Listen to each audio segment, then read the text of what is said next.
with new chapter, that is mineral and energy resources, right? Chapter number 4. तो आपके पास में जो भी बुक होंगी उसमें से आप कवर कर सकते हो, no problem at all.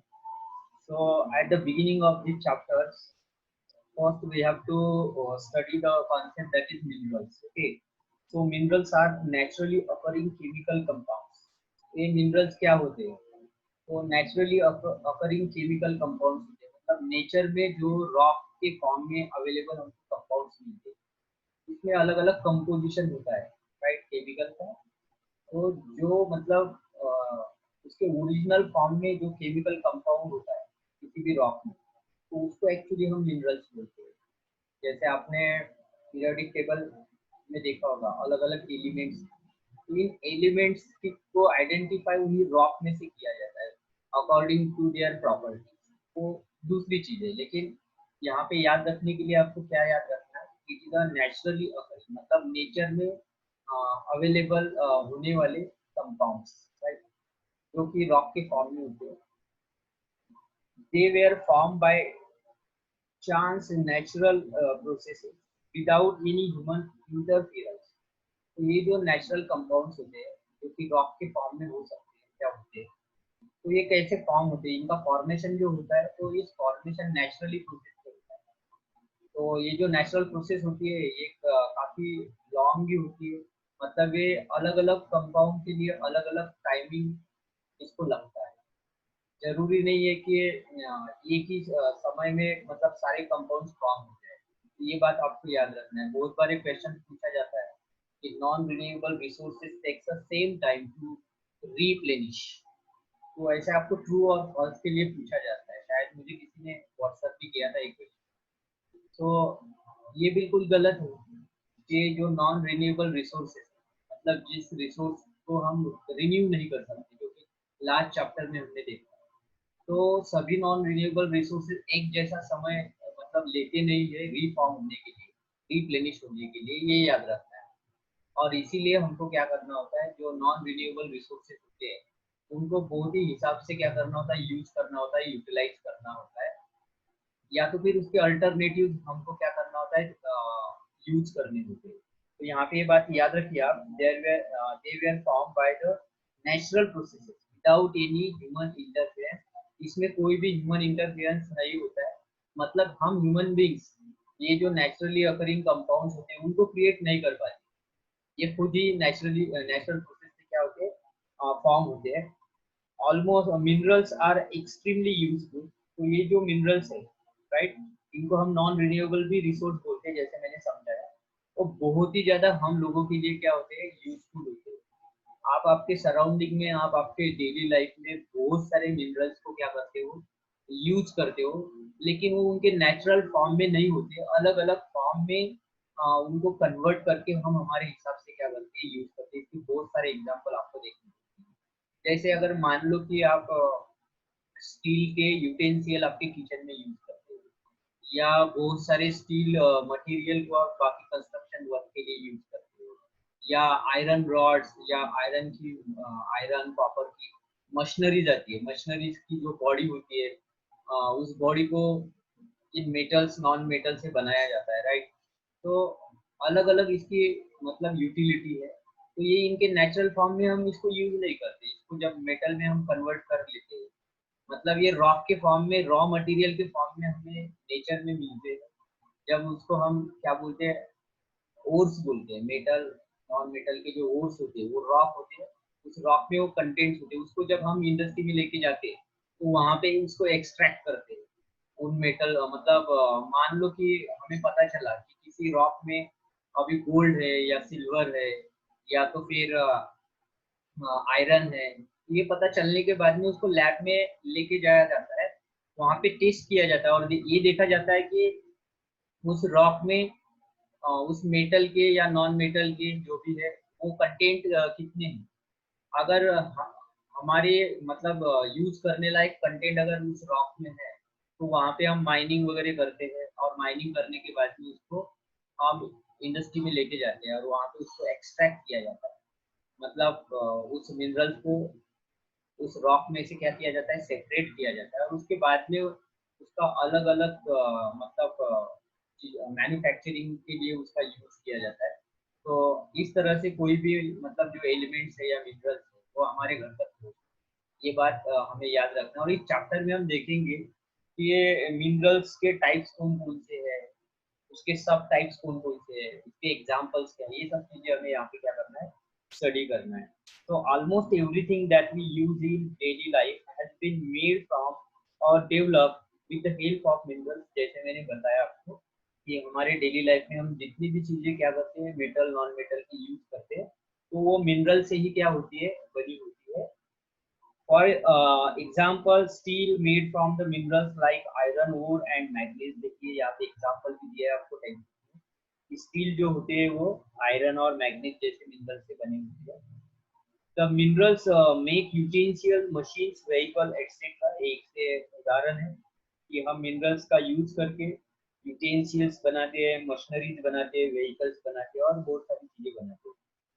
The minerals coal and petroleum are use as fuel. और जो पेट्रोलियम या कोल जैसी चीजें जो हमें मिलती है माइनिंग करने के बाद में, राइट, तो उनका यूज हम एज एन फ्यूल करते हैं। तो आपको पता ही है हमारे ऑटोमोबाइल सेक्टर जो है वो पेट्रोलियम प्रोडक्ट पे ही चलता है। देखो यहाँ पे पेट्रोलियम का मतलब पेट्रोल नहीं होता है, एक बात याद रखना। आई रिपीट अगेन, यहाँ पे पेट्रोलियम का मतलब पेट्रोल नहीं होता है, डीजल नहीं होता है। पेट्रोलियम का मतलब क्या होता है, ये पेट्रोल डीजल जो होता है तो इसका रॉ मटेरियल, मतलब जिस रॉ मटेरियल से पेट्रोल डीजल को क्या किया जाता है, प्रोड्यूस किया जाता है, उस रॉ मटेरियल को यहाँ पे पेट्रोलियम बोला जाता है, राइट। तो पेट्रोलियम के स्टॉक्स होते हैं, तो वहां से पेट्रोलियम को निकाला जाता है और बाद में उसको क्या किया जाता है कि प्रोसेसिंग करने के बाद में उससे पेट्रोल बनाया जाता है, फिर डीजल बनाया जाता है, बाकी दूसरे दूसरे प्रोडक्ट्स बनाए जाते हैं। ये बात यहाँ पे याद रखना है आपको। सीमेंट और कंस्ट्रक्शन मिनरल, सॉरी, सीमेंट जो होता है वो क्या है, कंस्ट्रक्शन के लिए यूज होने वाला मटेरियल है। is made from the minerals and even salt without which food is tasteless in the mineral। देखो मतलब जहाँ तक हमने सीमेंट की बात की, आयरन की बात की, मैग्नीज की बात की, तो इसके अलावा जो साल्ट होता है, तो साल्ट भी एक मिनरल ही है। विदाउट साल्ट हम जैसे किचन में कंसीडर ही नहीं कर सकते हमारे मतलब जो भी खाने पीने की चीज है, तो उसमें एक साल्ट का प्रोपोर्शन होना चाहिए। अगर उसमें साल्ट का प्रोपोर्शन नहीं है प्रॉपर, तो हम क्या नहीं कर पाएंगे, प्रॉपरली फूड को मतलब कुक नहीं कर पाएंगे। तो देखेंगे हम कि टाइप्स ऑफ मिनरल्स क्या है। अभी तक हमने डिस्कस किया minerals, their utility and their examples. हमने अभी तक there are we discuss the three things, minerals, their utility and their examples, right. तो next is the types of minerals. Minerals vary in the physical properties like colors and hardness as well as in chemical composition. This is one of the very important sentence about the minerals.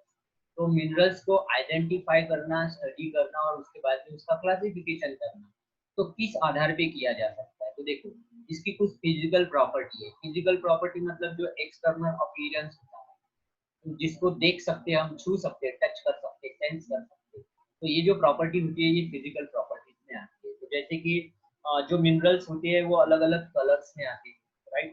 तो colour की एक property हो गई उसकी, तो colour अलग अलग हो सकते हैं अलग अलग मिनरल्स के।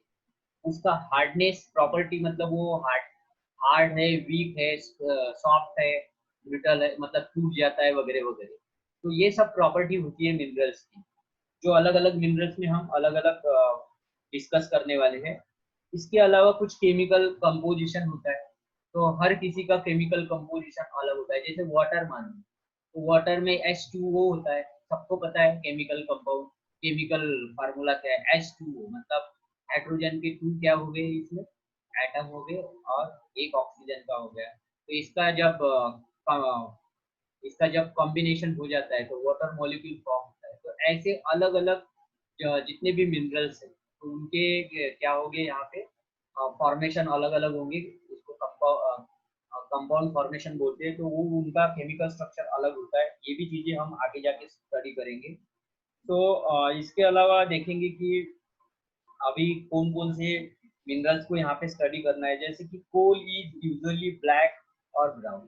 तो यहाँ पे एक उदाहरण दिया है आपको कि कोल के बारे में पता है। तो कोल के टाइप्स आपको ढूंढना है बेटा, मैं एक होमवर्क दे रहा हूँ आपको, राइट। इसको नोट कर लो अभी से आप। यहाँ पे कोल को डिस्कस किया है तो मुझे नहीं लगता कि काफी ज्यादा डिस्कस किया होगा, तो इसीलिए आप what is coal, what are the application of coals and what are the types of, आगे जाके ये बहुत इंपॉर्टेंट टॉपिक है। कोल के बारे में अलग अलग एग्जाम में पूछा जाता है कि कोल के कौन कौन से टाइप्स है करके, और कोल माइंस हमारे इंडिया में कहाँ कहाँ है, और उसमें कार्बन की जो लेवल होती है या प्रोपोर्शन होता है वो कितना होता है, तो ये सब चीजें आपको थोड़ा सा ढूंढना है, एक होमवर्क करना है। ठीक है। तो जनरली कोल क्या होता है, ब्लैक और ब्राउन कलर में आपको देखने को मिलता है। डायमंड की अगर बात करते हो आप, तो वो कलरलेस होता है, मतलब कलरलेस से लेके ब्लैक कलर तक का डायमंड आपको देखने को मिलता है। और जो फेल्डस्पार की जब बात करते हैं हम, तो वो अलग अलग कलर में आता है, जैसे white, yellow, pink, red, green, right. तो यहाँ पे याद रखना है सभी चीजें। अगर हम डायमंड की बात करें तो डायमंड काफी ज्यादा हार्ड होता है। ये सब जितने भी मिनरल्स है उसमें डायमंड काफी ज्यादा हार्ड मिनरल होता है। अगर हम टाल्क की बात करें, टैल्कम पाउडर सुना होगा आपने, तो ये सॉफ्टेस्ट, बहुत ही ज्यादा सॉफ्ट, मतलब जो सॉफ्ट रॉक पाए जाते हैं हमारे इंडिया में अलग अलग जगह पे, तो उन सॉफ्ट रॉक से क्या बनाया जाता है, ये टैल्कम पाउडर वगैरह बनाया जाता है, जो आपके घर में पाउडर वगैरह होता है अलग अलग कंपनी का, तो वो रॉक से ही बना होता है, जो सॉफ्ट वाले रॉक होते हैं, पत्थर होते हैं, तो उनसे ही उसको बनाया जाता है। बाकी फिर दूसरे दूसरे उसका फ्लेवर चेंज करने के लिए, उसका फ्रेगनेंस चेंज करने के लिए कुछ दूसरी चीजें उसमें ऐड कर दी जाती है, इसलिए वो आपको अच्छा लगता है, लेकिन होता तो पत्थर ही है। याद रखिए आपको। So, on the basis of composition, minerals are classified mainly as the metallic and non-metallic. तो कंपोजिशन के आधार पे जो मिनरल्स होते हैं हमारे यहाँ पे पूरे अर्थ पे, तो उनको दो कैटेगरी में डिवाइड किया गया है यहाँ पे। एक तो मेटेलिक बोला गया है और दूसरा नॉन मेटेलिक बोला गया है। तो मेटेलिक में क्या क्या आएगा, जैसे आयरन के ओर हो गए, मैग्नीज के ओर हो गए, बॉक्साइड हो गया, या गैलिना वगैरह हो गया, ये सब आएंगे मेटल्स। और मेटल पता ही है आपको, मेटल क्या होते हैं, इलेक्ट्रिसिटी के और हीट के गुड कंडक्टर, इनकी ये प्रॉपर्टी होती है। तो बाकी का बहुत अच्छा नॉलेज आपको है, केमिस्ट्री में आपने शायद पढ़ा ही होगा मेटल नॉन मेटल, राइट। तो उतने डिटेल केमिस्ट्री में तो नहीं जाएंगे, लेकिन फिलहाल इतना याद रखिए आप कि मेटल वो कंपाउंड्स होते हैं या मिनरल्स होते हैं, जिनकी प्रॉपर्टी क्या होती है, हीट और इलेक्ट्रिसिटी को कंडक्ट करना, राइट। आपके घर में जो इलेक्ट्रिक की तार लगी हुई है, तो वो सभी तार मेटल की बनी हुई, किसी ना किसी मेटल से बनी हुई, क्योंकि उसी से क्या होता है, इलेक्ट्रिसिटी का कंडक्शन होता है, इलेक्ट्रिसिटी पास होती है। आपके घर में कोई हीटर वगैरह होगा या ग्रीजर वगैरह होगा, उसके अंदर जो कॉइल लगी होती है वो भी किसकी होती है, आपकी मेटल की होती है, क्योंकि उससे क्या होता है, हीट को फ्लो किया जाता है, राइट। तो दो वर्ड यहाँ पे याद रखना है, metals are the good conductor of heat and electricity, right. So non metal क्या होते हैं, इसके ठीक उल्टे होते हैं, ऐसे मिनरल्स जो हीट और इलेक्ट्रिसिटी को क्या नहीं कर पाते, कंडक्ट नहीं कर पाते, वो सब क्या हो गए, नॉन मेटल्स हो गए। जैसे लाइमस्टोन हो गया, माइका हो गया, कोल, पेट्रोलियम, ये सब क्या होते हैं, नॉन मेटल, इनमें से कोई इलेक्ट्रिसिटी पास नहीं होती है या हीट पास नहीं होती है, ये बात याद रखना है आपको। So these are the properties of this. अगर हम मेटल्स की बात करते हैं, तो इसमें दो टाइप्स के मेटल्स आते हैं, एक तो आता है फेरस टाइप के मेटल्स और दूसरे आता है नॉन फेरस। तो हम यहाँ पे एक वर्ड जोड़ देंगे, मिनरल्स भी बोल सकते हैं इसको, राइट। मिनरल्स तो दोनों है, मेटल और नॉन मेटल, तो फेरस मिनरल्स और नॉन फेरस मिनरल्स ये आते हैं मेटल्स में। तो होता क्या है, जिस मिनरल्स में आयरन आयरन ओर्स पाए जाते हैं, मतलब आयरन के कंटेंट जिसमें पाए जाते हैं, मतलब लोह अयस्क बोलते हैं हिंदी में उसको, राइट। तो आयरन और मैग्नीज जनरली फेरस मिनरल्स में पाए जाते हैं, और जो नॉन फेरस मिनरल्स होते हैं इसमें मैग्नीज और आयरन नहीं पाया जाता है, बाकी जो जैसे बॉक्साइट वगैरह या गैलिना जैसे ये बाकी कंपाउंड्स अलग से पाए जाते हैं, तो उनको हम बोलते हैं नॉन फेरस मिनरल्स। ओके। तो एक एक को यहाँ पे डिस्कस करेंगे हम। मेटेलिक मिनरल्स में देखेंगे, कंटेन्स मेटल। मेटेलिक मिनरल्स में मेटल्स आर हार्ड सब्सटेंस, जितने भी मेटल्स है वो हार्ड मेटल्स है, जनरली जनरली बोल रहा हूँ मैं, तो इसका मतलब कुछ ड्रॉबैक जरूर होगा। That conducts heat and electricity, और इसका मेन काम क्या है, हीट और इलेक्ट्रिसिटी को कंडक्ट करना। दे हैव कैरेक्टरिस्टिक लस्टर और शाइन, और इसमें काफी ज्यादा शाइनिंग होती है, राइट। तो ये इसकी प्रॉपर्टीज है, एग्जाम में पूछी जाती है, right the properties right any 2 और 3 प्रॉपर्टीज ऑफ मेटालिक मिनरल्स, ये क्वेश्चन पूछा जाता है आपको। तो लस्टर और शाइनिंग की बात की, they are malleable.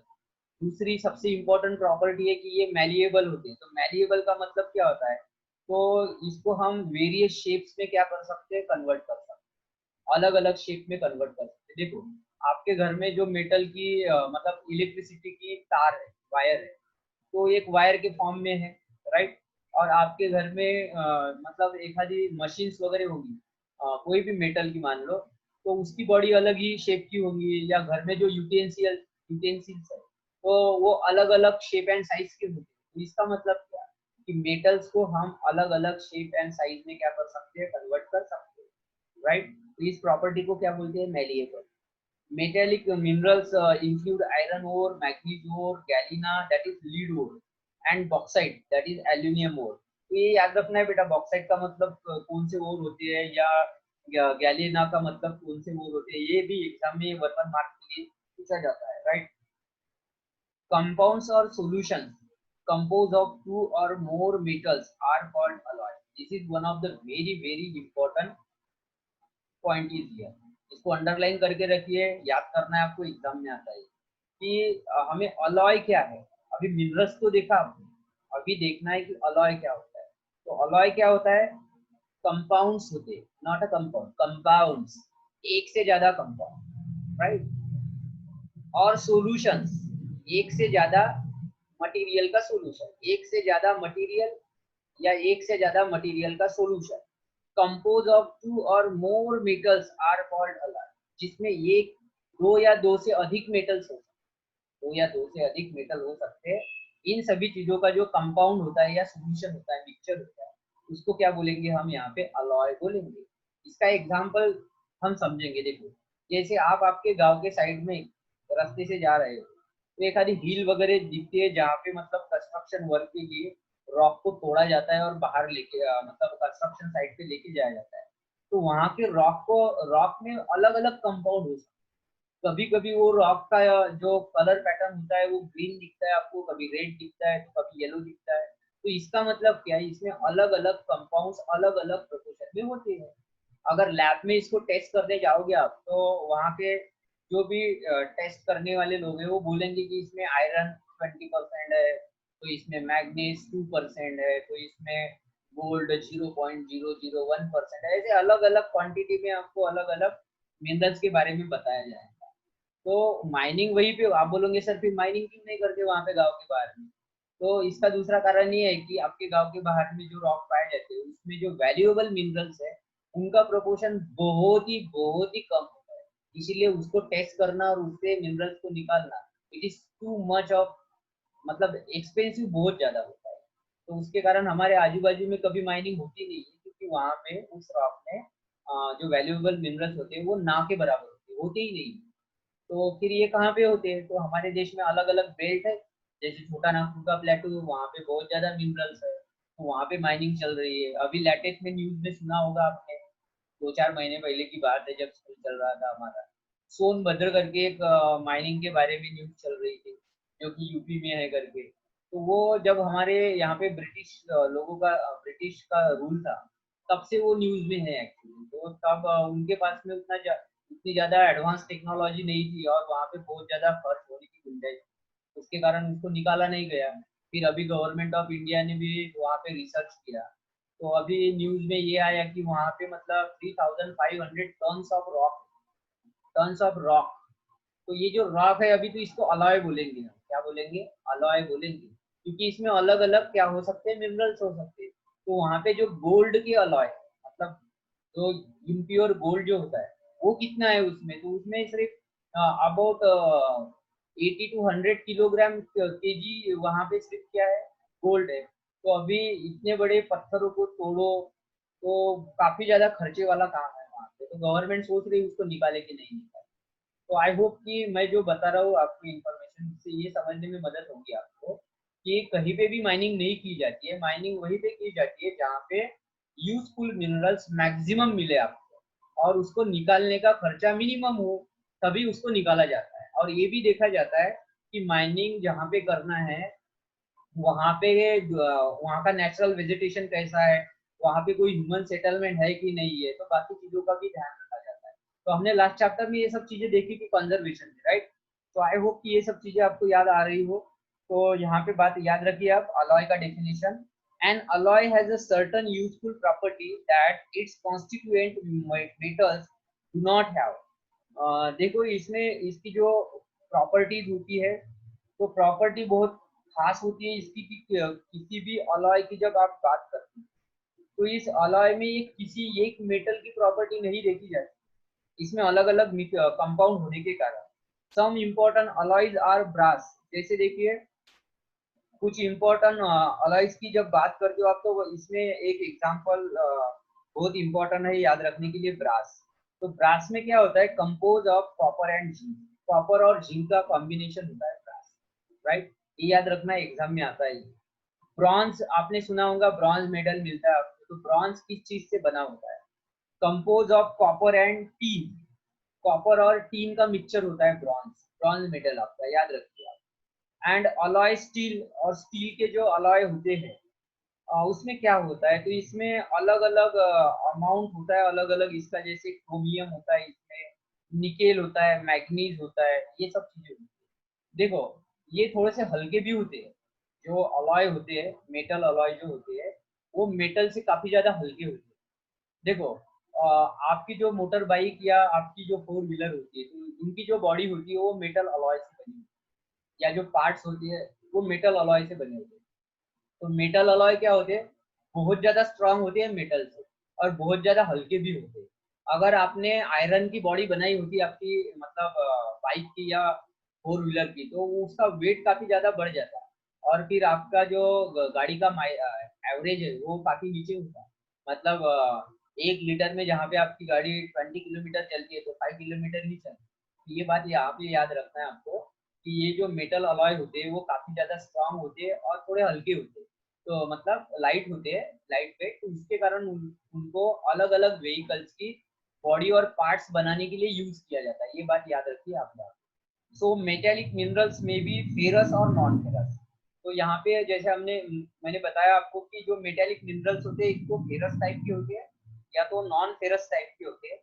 Ferrous minerals like iron और मैग्नीज और एंड क्रोमाइट कंटेन आयरन, तो इन सभी में आयरन होता है। जहाँ पे मैंने मैग्नीज की बात की, क्रोमाइट की, तो इसमें क्या होता है, आयरन होता है। Non ferrous minerals does not contain iron, और जो नॉन फेरस होते हैं, नॉन फेरस का मतलब क्या, विदाउट आयरन, नॉन फेरस। ये फेरस वर्ड क्यों आ रहा है, तो देखो लैटिन लैटिन वर्ड है ये, लैटिन लैंग्वेज में आयरन को फेरम बोलते हैं, क्या बोलते हैं, फेरम, याद रखिए। और अगर पीरियोडिक टेबल की जहां तक बात करते हो, आप केमिस्ट्री में देखा होगा आपने, तो आयरन का जो मतलब सिंबल होता है वो एफ ही होता है, एफ, आई नहीं होता है।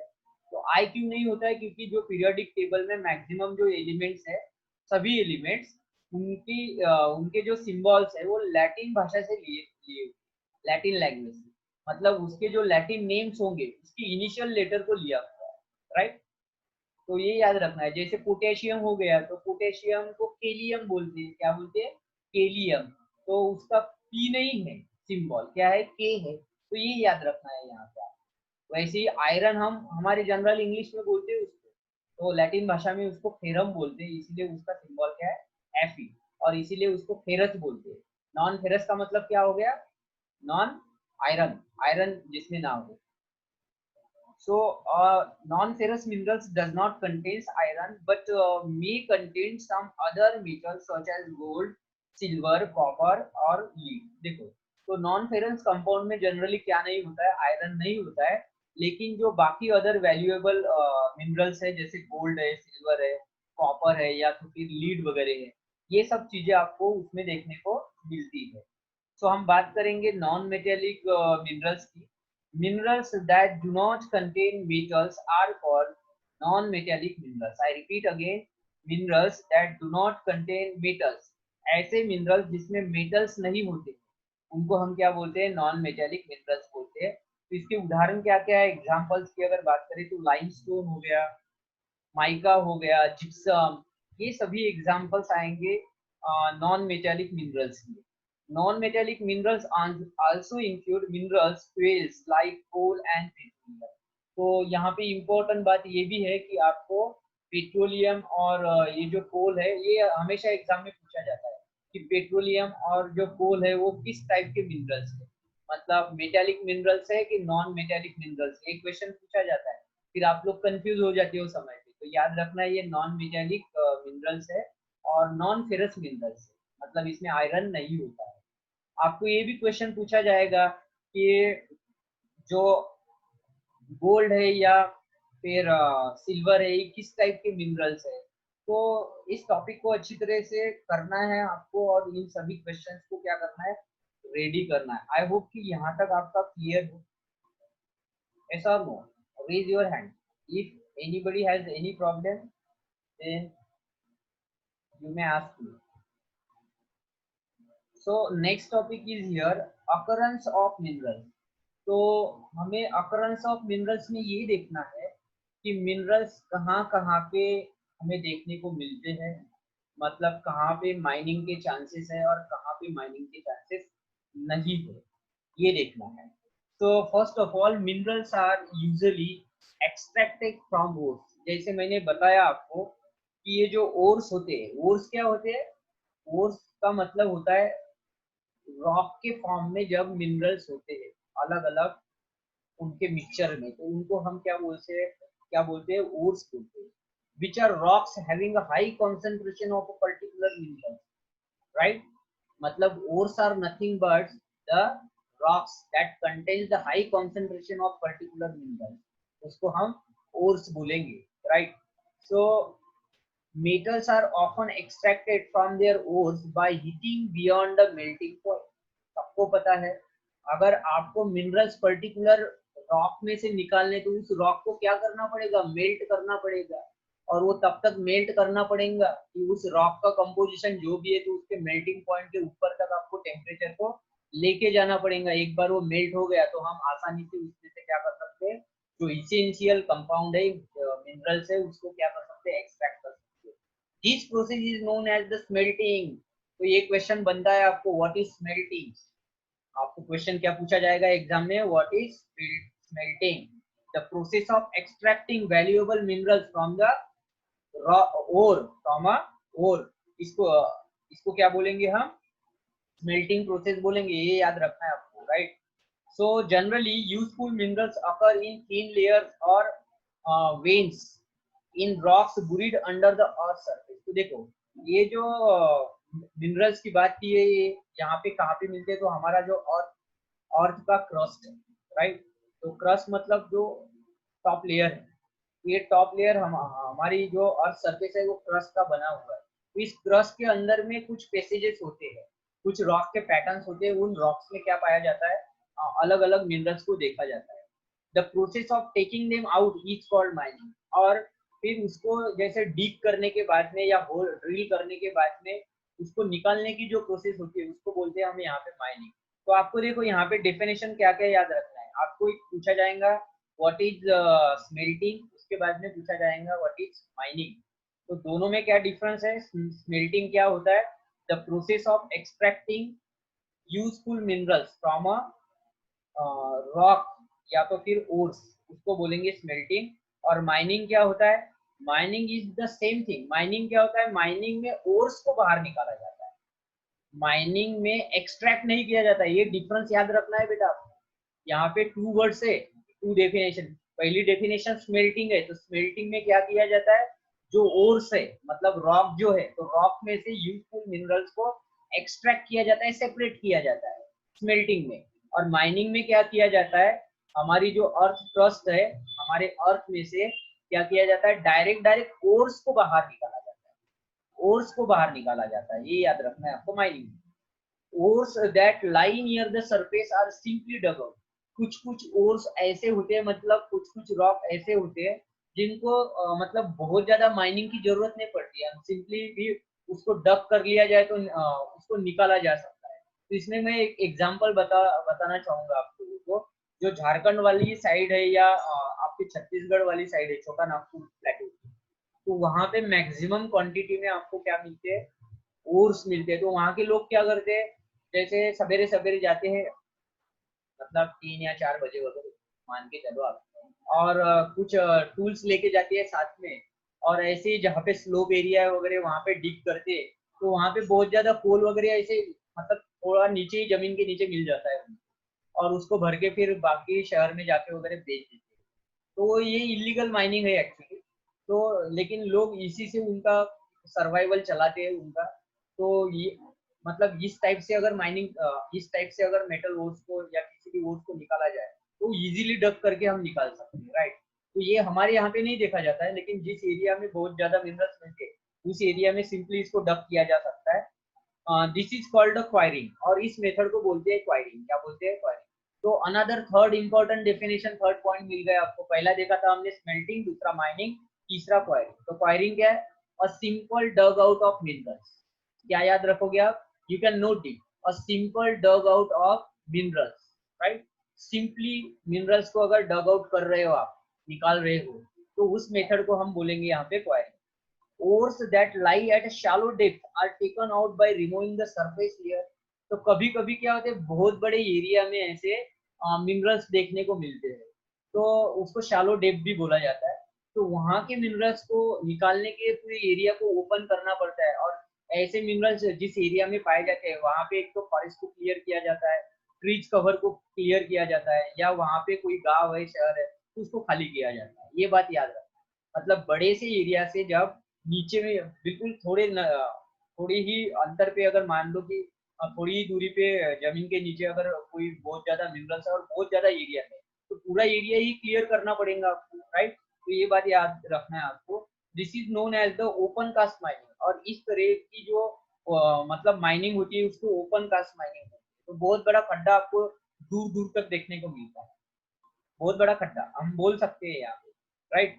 सो डीप बोर्स कॉल्ड शाफ्ट, कभी कभी बहुत ज्यादा मतलब होल करने पड़ते हैं हमारे अर्थ में मिनरल्स को बाहर निकालने के लिए, तो उसको हम शाफ्ट बोलेंगे। Have to be made to reach minerals deposit that lie at the great depth. जो बहुत ही ज्यादा डेप्थ पे होते हैं मिनरल्स, उनको निकालने के लिए हम बोर्स करते हैं या ड्रिल करते हैं, उनको क्या बोलते हैं? शाफ्ट बोलते हैं। This is called the shaft mining. Petroleum and mineral gas occurs far below the earth surface. ये पेट्रोलियम और मिनरल जो होते हैं वो बहुत ही नीचे देखे जाते हैं हमारे अर्थ में, तो उनको निकालने के लिए हम वेलिंग करते हैं, right. So deep wells are bore to take them out. बहुत ज्यादा बोर करने के बाद में हम डीप वेल की मदद से उसको क्या करते हैं? बाहर निकालते हैं। तो इस प्रोसेस को ड्रिलिंग बोलते हैं। तो देखो, ड्रिलिंग किस चीज के लिए करते हैं यहाँ पे? जो हमारे मिनरल्स है वेल वाले, जैसे पेट्रोलियम या नेचुरल गैस, उनको निकालने के लिए हम ड्रिलिंग करते हैं, राइट। शाफ्ट माइनिंग भी बोल सकते हो आप। और यहाँ पे जैसे जो मिनरल्स थोड़ी बहुत ज्यादा डीप लेवल पे है, तो वहां पे हम शाफ्ट माइनिंग करते हैं। ओपन कास्टिंग कहाँ पे करते हैं हम? जहाँ पे शालो शालो सरफेस पे, आपको शालो डेप्थ पे बहुत ज्यादा मिनरल्स मिलते हैं, उसको रिमूव करने के लिए पूरे सरफेस को क्या करना पड़ता है? क्लियर करना पड़ता है, निकालना पड़ता है। तो ओपन कास्ट माइनिंग बोलते हैं उसको। क्वायरिंग भी देखा हमने, सिंपल डग आउट करने से जो मिनरल्स हमें अवेलेबल हो जाते हैं उसको हमने क्वायरिंग बोला था। माइनिंग देखा, स्मेल्टिंग देखा। सो अकरेंस ऑफ मिनरल्स में ये सब चीजें आती है, और अलग अलग मेथड्स को हमने देखा कि जिन मेथड्स को यूज करके हम क्या करते हैं? मिनरल्स को बाहर निकालते हैं।